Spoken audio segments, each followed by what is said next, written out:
بہت سا زمانہ دیکھا ہے، زمانے جاہلیت سے یہ چلا ہے، یعنی اسلام کی آمد سے 150 سال پہلے سے اس کی آمد ہو گئی ہے۔ اس کی الادب العربی اسلام جب آیا تو 150 سال اس کو ہو چکے تھے الادب العربی کو، تو اسلام سے پہلے کے زمانے کو زمانے جاہلیت کہتے ہیں۔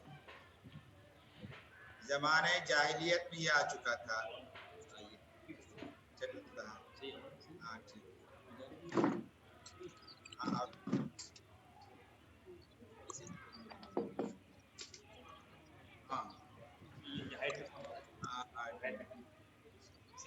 ٹھیک ہے۔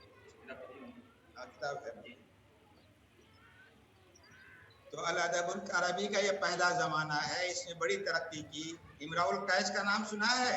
جی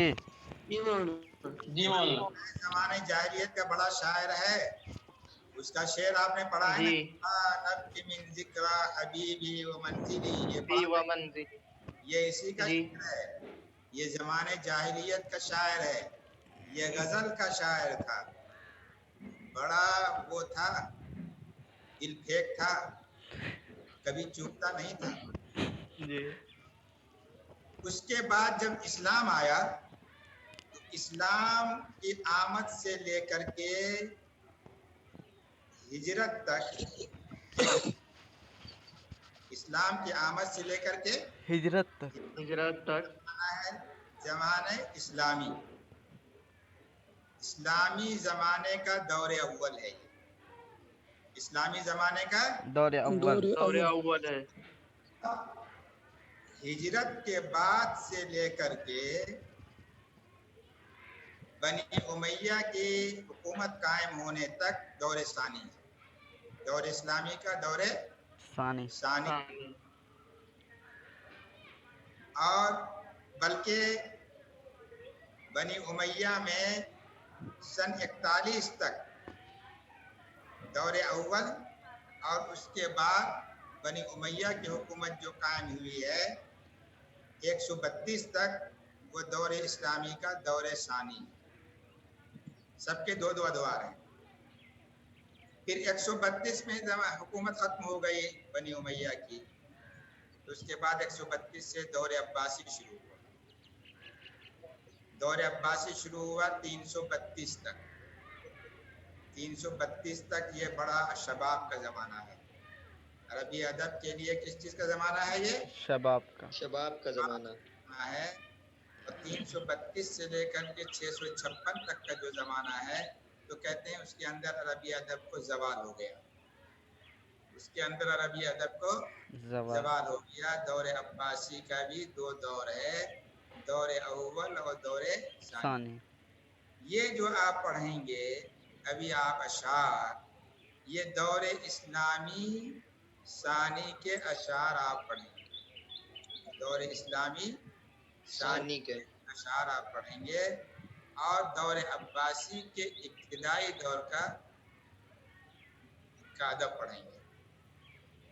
تو کہتے ہیں کہ شاعری کی کیا حالت تھی، شاعری کی حالت کیا تھی وہ یہاں سے بتا رہے ہیں۔ اسلامی دور میں شاعری کی کیا حالت تھی، کون کون شاعر تھے، کون کون ناصر تھے، ان کا یہاں ان کی فصل یہ چل رہی ہے، یہ بیان کر رہے ہیں۔ کہہ رہے ہیں الشعر، شعر کہتے ہیں مکفّہ مسجع ان جملوں کو جو اچھوتے خیالات پر مبنی ہو، اور جس کو پڑھنے سے دل و دماغ متاثر ہو، اور وزن و قوافی پر ڈھالا گیا ہو، اس کو شعر کہا جاتا ہے۔ تو شاعری کیسی تھی اس دور میں، وہ بیان کر رہے ہیں۔ والشعر فی هذا العصر كما اوضحنا سابقا يقلد الشعر الجاہلی فی معظم اسلوبه۔ اس زمانے میں شاعری، جیسا کہ پہلے ہم وضاحت کر چکے ہیں، شعر جاہلی کی مقلد تھی اکثر اسلوب میں، شعر جیسا زمانے جاہلیت میں کہا جاتا تھا. شعر کہنے کے لیے کیا ہے؟ غزل کہے، غزل ایک صنف ہے نا، غزل کہے، فخر کہے، کچھ بھی کہے، حماسہ کہے. تو جو باتیں پہلے زمانے جاہلیت میں چلتی تھیں، جن اصناف میں شاعری ہوتی تھی زمانے جاہلیت میں، انہی اصناف میں دور اسلامی میں بھی شاعری ہوتی رہی. گویا اس طرح سے دور اسلامی کی شاعری دور جاہلی کی شاعری کی مقلد ہے. کیا ہے وہ؟ غیر مقلد ہے کہ مقلد؟ مقلد. کیا بولو؟ مقلد ہے. جس طرح زمانے جاہلیت والے شعرا کرتے تھے، زمانے اسلامی والے بھی شعرا اسی طرح سب کچھ کہتے ہیں، کرتے تھے. غیر انہ اکتسب من المؤثرات الادبیۃ الاسلامیہ، سوائے اس کے کہ اس دور کی شاعری نے اسلامی ادبی بہت سے اثرات کو قبول کیا، اور شیئا من السہولۃ واللطف مع الجزالۃ والقوہ، طاقت، قوت اور فصاحت کے ساتھ ساتھ لطافت اور سہولت کی آمیزش. شاعری کے اندر پہلے تو فصاحت پائی جاتی تھی زمانے جاہلیت میں، تو پہلے کی فصاحت اور قوت کے ساتھ ساتھ اب تھوڑی سی لطافت کی آمیزش ہو گئی. اسلامی دور میں کس چیز کی آمیزش ہو گئی؟ لطافت کی اور قوت کی. یہ دونوں چیزیں اس کے اندر شامل ہو گئیں. گویا شاعری کے اندر تھوڑی سہولت پیدا ہو گئی اور لطافت پیدا ہو گئی ہے اس دور مولانا یہ صفحہ نمبر کون سا؟ 106 شکریہ. ملا، 106 نمبر ملا جی.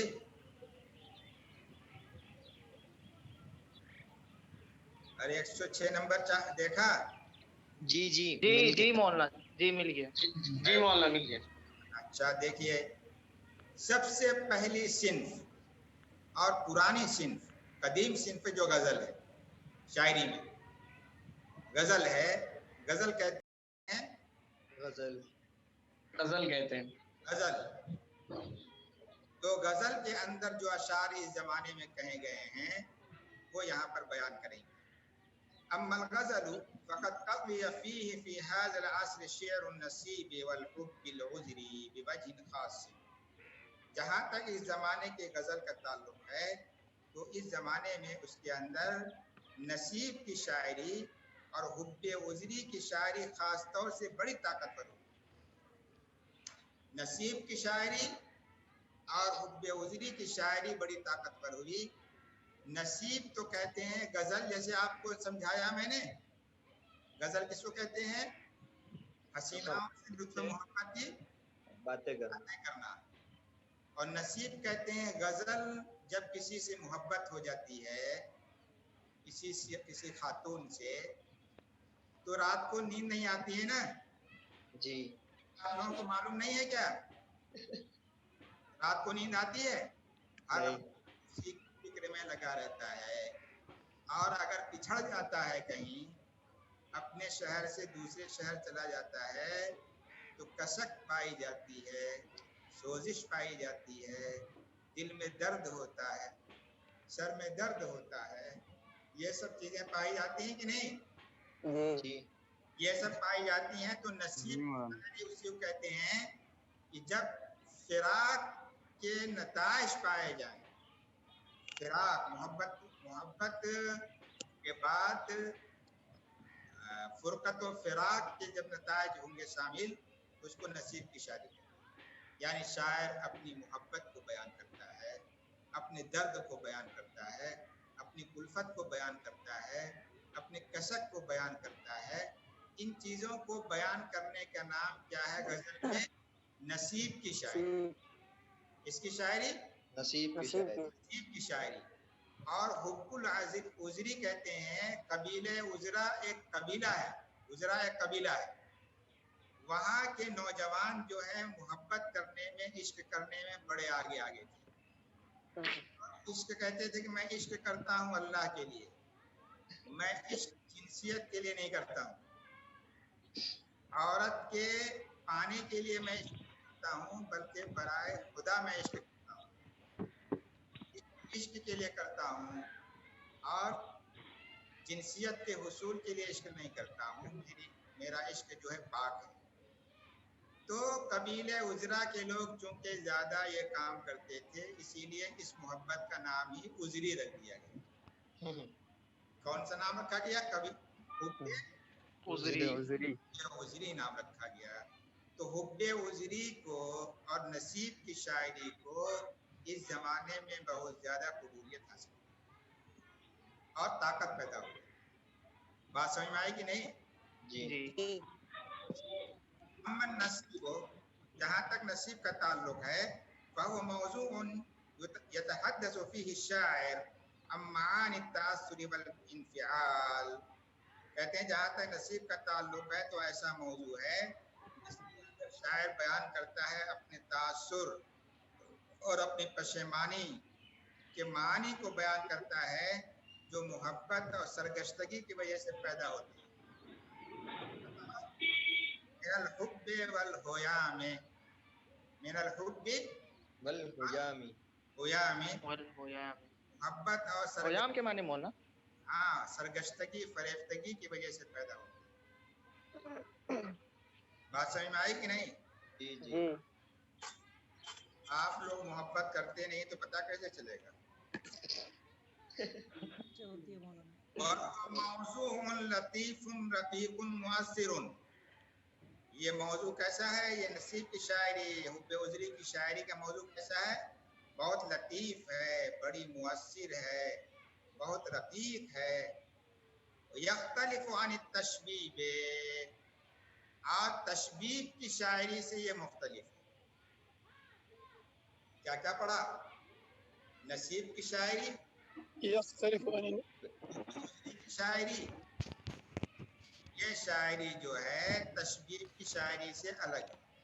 تشبیب میں التشبیب، یعنی محبوبہ کے خط و خال کو واضح کرتے ہیں، اس کو تشبیب کی شاعری کہتے ہیں۔ ہوٹ ایسے ہیں، ناک ایسی ہے، آنکھیں ایسی ہیں، رخسار ایسے ہیں، اللہ اکبر، چیزیں کیا اس کا جسم ایسا ہے، یہ سب ان کے اعضاء کو بیان کرنا، ان کے حسن کو بیان کرنا، اس کے مفاتن کو بیان کرنے کو کیا کہتے ہیں؟ تشبیب۔ تشبیب کون سی شاعری ہے یہ؟ تشبیب، الذي يذكر فيه الشاعر محاسن محبوبته۔ تشبیب وہ شاعری ہے جس میں شاعر اپنی محبوبہ کے محاسن بیان کرتا ہے، وہی محاسن جو میں نے ابھی بتایا، کھلے کھلے کھلے کھلے انداز میں جو بیان کرتا ہے اسی کو تشبیب کی شاعری کہتے ہیں۔ وَيَصِفُهَا وَصْفًا، اور شاعر ان کے اوصاف کو کھول کر بیان کر دیتا ہے۔ بات سمجھ آئی کہ نہیں؟ جی اچھا، ایک شعر ہے، کیا یاد نہیں آ رہا ہم کو؟ نازکی اس کے لب کی کیا کہی، پنکھڑی گلاب کی سی ہے، نازکی اس کے لب کی کیا کہیے، پنکھڑی گلاب کی سی ہے۔ کھڑی گلاب کی سی ہے۔ یہ شعر تشبیب کا ہے۔ تو اس طرح کے اشعار کو کس کے شعر کہتے ہیں؟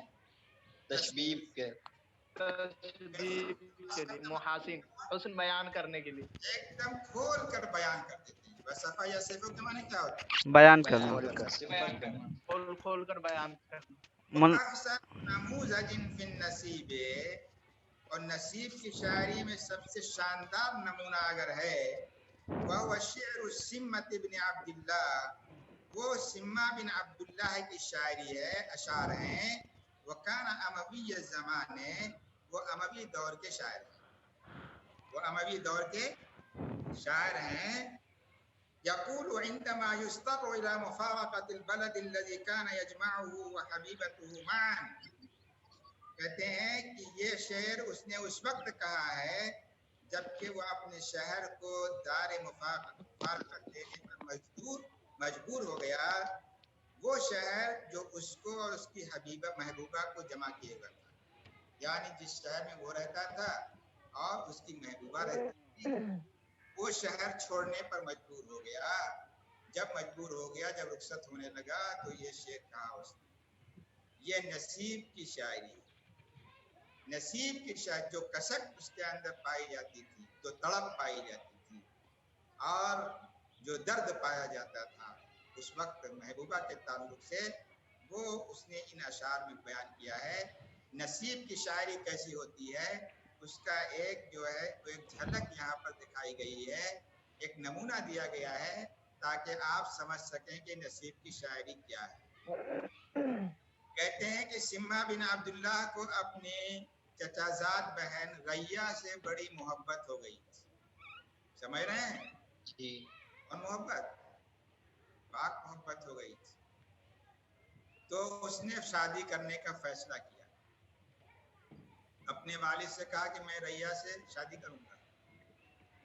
ریہ کے والد سے کہا گیا کہ وہ شادی کرے گا آپ کی بیٹی سے، کہا کہ میں تو 100 اونٹ لوں گا تبھی جا کر شادی میں کراؤں گا، ورنہ شادی میں نہیں کرا سکتا۔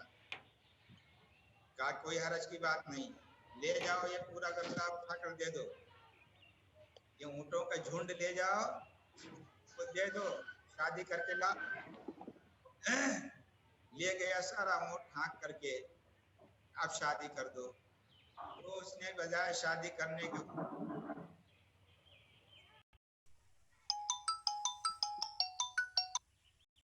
ہو گیا، 100 کی تعداد پوری کرنے کے لیے 1 اونٹ کی ضرورت تھی۔ کہا کہ 1 اونٹ کی ابھی کمی ہے، 1 اونٹ لاؤ تو میں شادی کروں گا ورنہ شادی کروں گا۔ سمہ بن عبداللہ کے والد نے کہا کہ میں تو ہرگز اب اونٹ نہیں دوں گا، اگر شادی کرنا ہو تو انہی اونٹوں پر کرو۔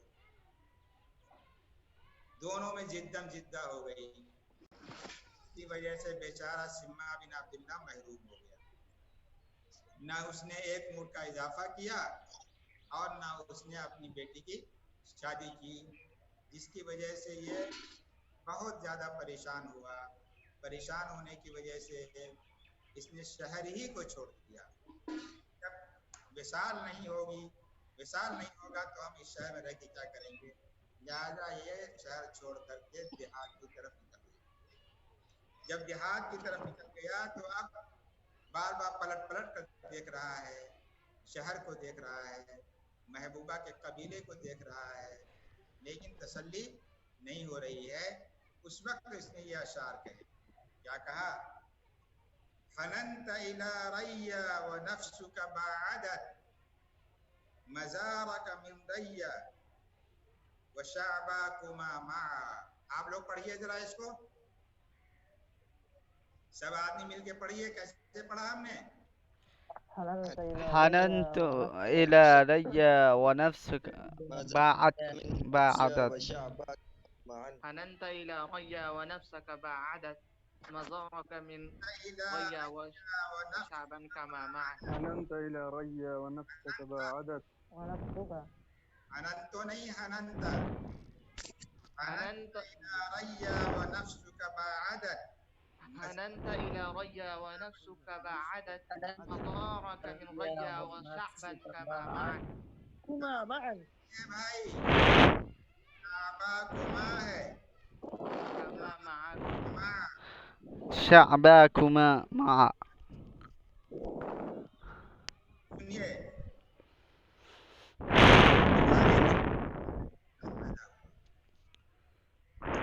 جب نہیں کوئی چیز تو کیا ہوتا ہے، ارے بھائی مائک بند کر دی بولا ہے۔ تمہارے دل میں ریا کا اشتیاق پیدا ہوا، حالانکہ خود تمہاری طبیعت نے ریا کے جائے ملاقات سے تم کو دور کر دیا، یعنی خود تم نے اپنے آپ ریا سے خود اپنی دوری پیدا کر دی۔ وَنَفْسُكَ بَعَدَتْ، حالانکہ خود تمہاری طبیعت نے تم کو ریا کے جائے ملاقات سے دور کر دیا، دور کر دیا، حالانکہ تم دونوں کی قومیں ایک ساتھ رہتی تھی۔